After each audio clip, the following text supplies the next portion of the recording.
అనారోగ్యం, ఉద్యోగం, వ్యాపారం అప్పులతో బాధపడుతున్నారా? వెంటనే జేకేఆర్ గురువు గారికి కాల్ చేసి అపాయింట్మెంట్ తీసుకోండి.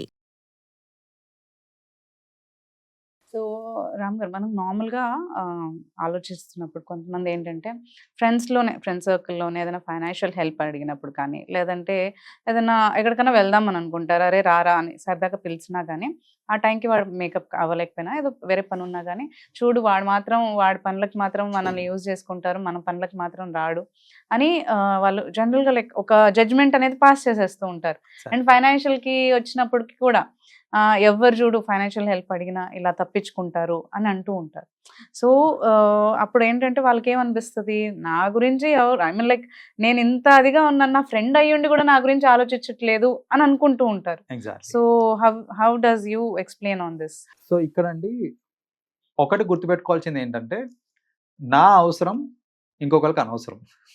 As simple as that. ఏంటంటే నాకు అది అవసరం, లైక్ ఆ సిచ్యువేషన్లో నేను చేయాల్సింది ఏదైతే ఉందో, లేకపోతే నా ప్రాబ్లం ఏదైతే ఉందో అది నాకు ప్రాబ్లం, అది ఇంకొకరికి ప్రాబ్లం కాదు అనేది మీరు ఫస్ట్ గుర్తు పెట్టేసుకోవాలి. ఫిక్స్ అయిపోండి. అస్సలు ఎక్స్పెక్టేషన్ పెట్టుకోవద్దు. అది ఫ్రెండ్ అన్నా కానివ్వండి, ఫ్యామిలీ మెంబర్ అన్నా కానివ్వండి, యాజ్ సింపుల్. ఎందుకంటే మనం ఎక్స్పెక్టేషన్స్ పెట్టుకున్న దగ్గర నుంచి ప్రాబ్లమ్స్ వస్తాయి. ఇప్పుడు జనరల్గా ఏంటంటే ఈవెన్ రిలేటివ్స్లో కూడా వి గెట్ టు సీ, అంటే ఎక్స్పెక్ట్ చేస్తుంటారు, హెల్ప్ చేయొచ్చు కదా, నా సిచ్యువేషన్ తెలుసు కదా, తెలిసి కూడా ఎందుకు హెల్ప్ చేస్తలేరు అనేసి. జస్ట్ అది అసలు చెప్పాలంటే ఇట్స్ నాట్ అ కంపల్షన్. నేను హెల్ప్ చేయాలనిపిస్తే నేను చేస్తా, లేదంటే నేను చెయ్యట్లేదు అనేసి మీరు జడ్జ్ చేయొద్దు. లైక్ డోంట్ జడ్జ్ దట్ వీడి అవసరానికి వీడు చూసుకుంటాడు, అయితే వీడు చాలా సెల్ఫిష్, నా అవసరానికి ఎప్పుడు రాలేదు, లాస్ట్ టైం వాడికి అవసరం వచ్చినప్పుడు అనుకుంటారు కదా, నేను ఉన్నాను కదా వాడికి అవసరం పడినప్పుడు అని అనుకుంటారు. అది మీ మంచితనం. ఇప్పుడు నేనున్నాను కదా అని అంటే మీరు హెల్ప్ చేసే పొజిషన్లో ఉన్నారు కాబట్టి హెల్ప్ చేశారు. నేను ఆల్రెడీ హెల్ప్ చేశాను కదా, ఇప్పుడు నాకు అవసరం ఉంది, నువ్వు హెల్ప్ చేయి అని ఎక్స్పెక్ట్ చేయడం కరెక్ట్ కాదు. ఎందుకంటే అవతల పర్సన్ హెల్ప్ చేసే పొజిషన్లో ఉన్నాడు లేదు తెలియదు మనకి. ఇప్పుడు మీరు ఆలోచించేది ఏంటిది, వాడికి అవసరం ఉన్నప్పుడు నేను హెల్ప్ చేశాను, నా అవసరానికి ఎందుకు చేయట్లేదు అని అంటే చేయలేకపోతున్నాడేమో, అలా కూడా ఆలోచించాలి మనం. అంతేకాని ఇది ఒక రూల్ లాగా పెట్టద్దు. ఇట్స్ నాట్ లైక్ నేను చేసా కాబట్టి నువ్వు కూడా చేయి అని అంటే అది వర్కౌట్ కాదు. దాని వల్లే రిలేషన్షిప్స్ కూడా పాడైపోతుంటాయి ఫ్రెండ్స్ దగ్గర. చాలా మట్టుకి వాడు రాలేదురా నా అవసరానికి రాలేదు, నా ఫ్రెండ్ కాదనే ఫీలింగ్ లోకి వెళ్ళిపోతారు. నిజంగా నా ఫ్రెండ్ కాదని చెప్పేసి అట్లా ఎవరైనా దూరం పోతున్నారంటే దూరం పెట్టేసాను, ప్రాబ్లం లేదు. ఎందుకంటే మీ ఫ్రెండ్ అయితే అర్థం చేసుకుంటాడు. లైక్ మీ ఫ్రెండ్ అయితే he will understand. True friend అయితే అరే సరే వాడు హెల్ప్ చేసే పొజిషన్ లో లేడేమో, చేయలేకపోతున్నాడేమో అనే ఒక అండర్స్టాండింగ్ ఉంటుంది. అయితే ఎవరి ప్రాబ్లమ్స్ వాళ్ళకే తెలుసు అండి. జనరల్గా ఎట్లా వస్తుంది అంటే, ఇప్పుడు చూడండి, నేను మా ఫ్రెండ్ అడుగుతున్నాను, నాకు ఒక 1 lakh అర్జెంట్గా కావాలి ఇవ్వు అని చెప్తున్నాను నేను. ఆ ఫ్రెండ్ ఏంటంటే వాడు యూఎస్లో పని చేస్తున్నాడు, మంచి ఎంఎన్సీలో పని చేస్తున్నాడు, మంచి ప్యాకేజ్ ఉంది, ఆల్మోస్ట్ ఇంకా గ్రీన్ కార్డ్ కూడా అప్లై చేసుకున్నాడు. సో జనరల్ మన పర్సెప్షన్ ఏముంటుంది అని అంటే, అరే వాడు యూఎస్లో పని చేస్తున్నాడు అంటే డాలర్స్ సంపాదిస్తున్నాడు, నేను అడిగేది ₹1,00,000 మాత్రమే, ఈజీగా ఇవ్వగలుగుతాడు అనేసి అడుగుతాను. అడిగినప్పుడు వాడు అరే టైట్ ఉంది మామ ఇవ్వలేనని చెప్తాడు. మనకి ఇక్కడ వచ్చే మన థాట్ ఏంటంటే, అరే వాడు డాలర్స్ సంపాదించుకుంటూ ₹1,00,000 ఇవ్వలేడా, వాడు ఉండి కూడా ఇస్తలేడు అని మనం అనుకుంటున్నాం. వాడి పొజిషన్ ఏందో మనకి ఏం తెలుసు, వాడికి అక్కడ ఎంత ఖర్చు అవుతుంది, వాడికి ఎక్కడ మనం మెడికల్ ఎమర్జెన్సీ ఉందేమో, లేకపోతే anything, it could be anything. And మనం అనుకుంటాం వాళ్ళు డాలర్స్ సంపాదిస్తున్నారని, కానీ ఖర్చు కూడా డాలర్స్ లో అవుతుంది కదా. సో అవన్నీ కాకుండా వాడు కావాలని ఇస్తలేడు, ₹1,00,000 లేవా వాడి దగ్గర, ఇవన్నీ అనుకుంటా ఉంటారు. కొందరు ఏంటంటే అరే వాడు లగ్జరీ కార్లో తిరుగుతున్నాడు, అంత కార్లో తిరుగుతున్నాడు కానీ ₹1,00,000 ఇవ్వలేడు అనుకుంటాడు. సో వాళ్ళ ఏం ప్రాబ్లమ్స్ ఉన్నాయో ఏంటి ఎవరికి తెలియదు, రైట్? సో అలాంటి నిందలు లేకపోతే ఎక్స్పెక్టేషన్స్ పెట్టుకున్నప్పుడు ఏంటంటే ఇదే ప్రాబ్లం అవుతూ ఉంటుంది. ఏంటంటే మనము చేయలేడా అంటే ఎక్స్పెక్ట్ చేస్తుంటాం, మన ప్రాబ్లంకి వాడు లేడు అనేసి రిలేషన్షిప్ బ్రేక్ చేస్తూ ఉంటాం మనము. అలా చేయొద్దండి. ఇంకొకటి ఏంటంటే మోస్ట్లీ ఫ్రెండ్స్ మధ్యలో ఆర్ ఇద్దరు వ్యక్తుల మధ్యలో ఫైనాన్షియల్ ట్రాన్సాక్షన్స్ ఎంత తక్కువ అయితే రిలేషన్స్ అంత బాగుంటుంది. అది మాత్రం గుర్తు పెట్టుకోవాల్సిందే. ఎందుకంటే నేను పర్సనల్గా చూశాను, ఎన్నో relations just because of money break అవుతుంటాయి. అది ఎలా అంటే ఇచ్చిన డబ్బులు వాపస్ తిరిగి ఇవ్వట్లేదని బ్రేక్ అయ్యే ఛాన్సెస్ ఉంటాయి, అడిగినప్పుడు డబ్బులు ఇవ్వలేదని బ్రేక్ అయ్యే ఛాన్సెస్ ఉంటాయి. Correct. ఇవన్నీ ఉంటాయి కాబట్టి నిజంగా మీరు మీ ఫ్రెండ్షిప్ని వాల్యూ చేస్తున్నారు అని అంటే అసలు మనీ ఆస్పెక్ట్ అనేది తీసుకురావద్దు మధ్యలోకి.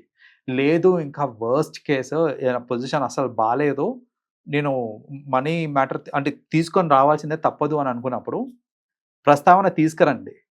హెల్ప్ వస్తే హెల్ప్ తీసుకోండి, హెల్ప్ రాకపోతే ఫ్రెండ్షిప్ని పాడు చేసుకోవద్దు. కరెక్ట్ సో కరెక్ట్ ఇప్పుడు అనవసరంగా డబ్బుల గురించి ఫ్రెండ్షిప్ ఎందుకు పాడు చేసుకుంటారు? అంత మంచి అవును, ఫ్రెండ్షిప్ని అవును అది ఎందుకు పాడైంది అంటే ఈ డబ్బులు లేకపోవడం వల్లే పాడైంది. అవును సో నేను చాలా మందిని చూసానండి ఇట్లా ఈ డబ్బులు లేకపోవడం వల్ల డబ్బుల గురించి Issues కొట్టుకొని ఇష్యూస్ వచ్చి ట్రస్ట్ బ్రేక్ అయ్యి ఒకరి మధ్యలో ఒకరు ఇవన్నీ అవుతూ ఉంటాయి. ఈ డబ్బు అంటే ఎలాంటి రోల్ ప్లే చేస్తుంది అంటే మనం ఇంకా ఫ్రెండ్స్ గురించి మాట్లాడుతున్నాము, brothers and Br- brothers wife husband మీరు forget about all this wife and husband కూడా ఎగ్జాక్ట్లీ ఏంటంటే సమ్ టైమ్స్ ఐ సీ అండి కొన్ని ఫ్యామిలీస్ మన దగ్గరికి నా దగ్గరకు ఒక కేసు వచ్చింది. Like he works with cab Gemini.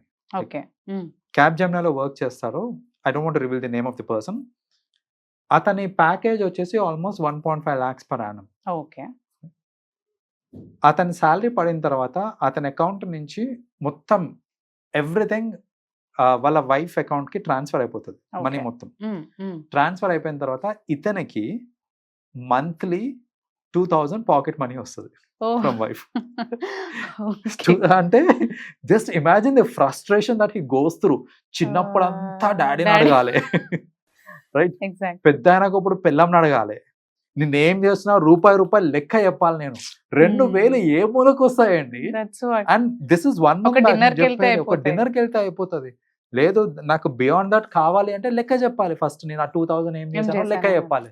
లెక్క చెప్తేనే నాకు మళ్ళీ పైసలు ఇస్తుందా అండి? నాకు ఫుల్ ఫ్రస్ట్రేషన్ వస్తుంది అనేసి got a case like that. Yeah okay so అంటే చూడండి, రిలేషన్షిప్స్ అంటే వైఫ్ అండ్ హస్బెండ్ రిలేషన్షిప్ కూడా ఇలా డబ్బు వల్లనే పాడైపోతూ ఉంటుంది. కరెక్ట్ కరెక్ట్ కరెక్ట్ సో ఏంటంటే జస్ట్ బికాస్ అంటే ఇంకోటి ఏంటంటే దీంట్లో కూడా వైఫ్ అండ్ హస్బెండ్ దాంట్లో కూడా ఈ అవసరానికి నాకు ఇవ్వలేదు అనే ఇది ఎక్కడ వస్తుంది అని అంటే, ఇప్పుడు చూడండి ఈ కేసు నేను ఇందాక ఇచ్చిన ఎగ్జాంపుల్లోనే వాడికి ఇప్పుడు ఈ 2000 ఏదైతే వస్తుందో దట్ ఈస్ లైక్ రెగ్యులర్ ఖర్చులకి. ఏదో ఒక అవసరం ఉండొచ్చు, లేకపోతే వాళ్ళ ఫ్రెండే అడుగుతుండొచ్చు ఇప్పుడు ఇతన్ని, యా యా అరే నీకు 1.5 lakhs శాలరీ కదరా, నాకు ఒక 50,000 అప్పు ఇవ్వచ్చు కదరా అంటే ఇప్పుడు చెప్పుకోలేని పరిస్థితి. Correct right? మా వైఫ్ Yeah. దగ్గర ఉన్న పైసలన్నీ నాకు 2000 వస్తాయని చెప్పుకోలేని పరిస్థితి. చెప్పుకోలేని పరిస్థితి, కానీ వాళ్ళు ఇయ్యలేని అనుకుంటారు పరిస్థితి. ఇవ్వలేరు అనుకో. యా ఇలాంటి ఇది క్లాసిక్ ఎగ్జాంపుల్. ఏంటంటే ఎవరికి ఉండే లొల్లి వాళ్ళకు ఉంటుంది. దానివల్ల నాకు అవసరానికి హెల్ప్ చేయలేదు అని చెప్పి ఇవన్నీ చేయడం అనేది కరెక్ట్ కాదు. వీ హ్యావ్ టు అండర్స్టాండ్ ఏంటంటే రిలేషన్షిప్కి వాల్యూ ఇవ్వండి, మీ ఫ్రెండ్షిప్కి వాల్యూ ఇవ్వండి. దాని మధ్యన అవసరానికి వాడు రాలేదు అంటే ఈ ఒక్క దాని రాలేకపోయాడు మీద ఆ రిలేషన్షిప్ ని గానీ పర్సన్ ని గానీ జడ్జ్ చేయొద్దు అంటారు. అస్సలు జడ్జ్ చేయొద్దండి. ఎందుకంటే ఎన్నోసార్లు హెల్ప్ చేసి ఉండొచ్చు వాడు. Correct. మనం ఒక్కసారి హెల్ప్ చేయకపోయేసరికి అవన్నీ మర్చిపోతాం జనరల్ గా. Correct. సో అరే లాస్ట్ టైం అప్పుడు ఇచ్చాడు కదా, అవన్నీ కాదు, ఇప్పుడు ఈ టైంకి ఇవ్వలేదు కదా అని ఒక గ్రడ్జ్ లాగా పెట్టేసుకుంటా ఉంటారు. అండ్ ఇంకొకటి ఏం అర్థం చేసుకోవాలి అని అంటే, నేను అడిగింది ఇంతే కదా అని అనుకుంటారు. నా పర్సనల్ ఎక్స్పీరియన్స్ చెప్తానండి. ఒక్కొక్కసారి కొందరు తెలిసిన వాళ్ళు అంటే జనరల్ నా ఫ్రెండ్స్ అయితే nobody asks me about money గురించి ఎవరైతే అడగరు నన్ను, బట్ తెలిసిన వాళ్ళు అవ్వచ్చు, మన క్లోజ్ అసోసియేట్స్ అవ్వచ్చు, చుట్టూ పనిచేసే ఎంప్లాయీస్ అవ్వచ్చు, లేకపోతే ఎవరన్నా అవ్వచ్చు, నాకు రెగ్యులర్గా వచ్చు. కొందరైతే కౌన్సిలింగ్ వచ్చి కొంచెం ర్యాపో పెరిగిన వాళ్ళు కూడా ఉంటారు చూడండి, తెలిసిన వాళ్ళు. బేసిక్లీ వాళ్ళు ఏంటంటే చిన్న చిన్న ఫేవర్స్ అడుగుతూ ఉంటారు అన్నమాట. ఎలా అంటే సార్ అర్జెంట్గా నాకు ఒక 2000 వేస్తారా, నాకు శాలరీ పడ్డాకి ఇస్తా నేను, అది కరెక్ట్ కరెక్ట్ నేను వేయనండి. వాళ్ళు అడుగుతారు 2000 వేయండి అని అడుగుతారు, నేను వేయను. వాళ్ళ మెంటల్ థాట్ ప్రాసెస్ ఏంటిది అని అంటే, నేను అడిగింది 2000 కదా, ఆయనకు అంత వస్తాయి, 2000 వేస్తే ఏం పోతుంది ఆయనకి అని వాళ్ళ మెంటల్ ఫిక్సేషన్ ఉంటుంది. కొందరు నాకు కాల్ చేయడం కూడా మానేస్తారు, బాధ లేదు. రైట్? సో బేసిక్గా వాళ్ళు అర్థం చేసుకోవాల్సింది ఏంటంటే, నువ్వు అడిగింది 2000, నాకు రోజుకి 20 మంది ఫోన్ చేస్తారు 2000 కావాలనేసి. ఇప్పుడు ఆ 20 మందికి నేను 2000 ఇచ్చుకుంటూ పోతే కరెక్ట్ కరెక్ట్ ఎక్కడి నుంచి ఇస్తాను నేను, అండ్ నాకు ఎక్కడి నుంచి వెనక్కి వస్తే నాకు ఏడ గుర్తుంటుంది ఎవరికి ఇచ్చినాను అనేసి. కరెక్ట్ కరెక్ట్ సో అనవసరంగా ఇచ్చి ఇప్పుడు చూడండి 2000 కాబట్టి నేను ఇచ్చేస్తాను, నేను అడగలుగుతాను మళ్ళీ వెనక్కి, అడగలేను. ఏంటి అంటే మళ్ళీ 2000 కూడా అడుక్కుంటున్నాడు అని. ఇవన్నీ ఎందుకు లేవు నా దగ్గర. దిస్ ఇస్ వాట్, ఆర్ ఏదో ఒక రీజన్ ఇచ్చేస్తానండి. సో బేసిక్గా ఏంటంటే ఇవన్నీ అర్థం చేసుకోరు. అంటే అతన్ని ఎంతమంది అడుగుతున్నారు, అతను ఆబ్లిగేషన్స్ ఏమున్నాయి, నిన్ను అడిగింది 2000 మాత్రమే కదా, ఇవ్వలేకపోతున్నాడు ఏంటి అని ఆలోచిస్తున్నారు తప్ప అసలు వాట్ ఈస్ హీ ఎక్స్పీరియన్సింగ్ అనేది nobody knows. Yes yes so అలా ఎవ్వరికి ప్రాబ్లం వాళ్ళకి ఉంటాయి కాబట్టి మీ అవసరానికి ఎవరన్నా రావట్లేదు అని అంటే గనక దాన్ని నెగిటివ్గా తీసుకోకండి. నెగిటివ్గా తీసుకోకుండా take it, I mean don't expect. అడగండి, హెల్ప్ కావాలి, ఇంక తప్పదు అడగాల్సింది అంటే అడగండి, హెల్ప్ చేస్తే తీసుకోండి. లేదు అని అంటే దాని ఒక పాజిటివ్గా యాక్సెప్ట్ చేయాలి తప్ప దాన్ని నెగిటివ్గా తీసుకొని గ్రడ్జ్ పెంచేసుకొని రిలేషన్స్ మాత్రం పాడు చేసుకోవద్దు అంటారు. అండ్ అదే మీరు అన్నట్టు లైక్ అర్థం చేసుకోవాలి అండ్ హీ ఎక్స్పెక్టేషన్స్ కూడా పెట్టుకోకూడదు అని అంటారు. He has to prepare for his own worst and best అనుకోవాలి. అబ్సల్యూట్లీ. మీరు ఎక్స్పెక్టేషన్స్ పెట్టుకునే రోజు ప్రశాంతంగా నిద్రపోతారు మీరు. Correct correct, that's true. Thank you అండి, థ్యాంక్ యూ రామ్ గారు.